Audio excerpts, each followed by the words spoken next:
here before you today saying the words I have never wanted to say, giving the speech I have never wanted to give.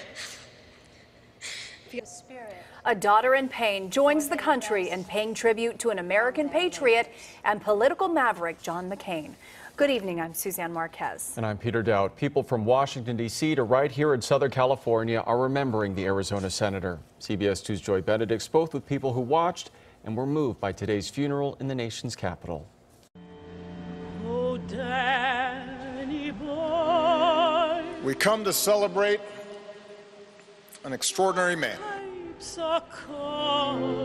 It was a morning marked by pride and patriotism. A flag-draped casket surrounded by tears that echoed across party lines. Some lives are so vivid, it's difficult to imagine them ended. But saying goodbye to Senator John McCain meant acknowledging that he was so much more than a political symbol. My father was a great man. He was a great warrior.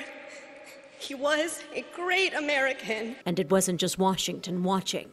From delis downtown to homes across the Southland, people turned on TVs, honored and remembered. He was just a funny, gutsy guy who was willing to stand up for what he believed in. His service was well planned, with 2 presidents speaking and 2 former generals currently serving in the White House escorting his wife during the procession. And I thought that that was sending a message that service to our country goes beyond politics. And when Cindy McCain placed a wreath at the Vietnam Memorial, not in honor of her own husband, who was a prisoner of war, but for all who served, veterans felt respect. I come from that generation, and I have friends whose names are on that wall. And even though the services for Senator John McCain are more than 2,000 miles away, you'll see flags that have been lowered all over the Los Angeles area because folks here say he did a lot for Californians, even though he never directly represented this state. When he stood up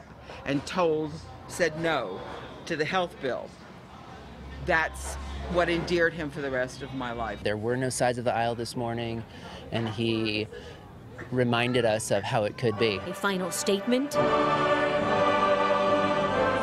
Or maybe just a reminder that you don't have to be president to be presidential or political to serve. The pipes are calling.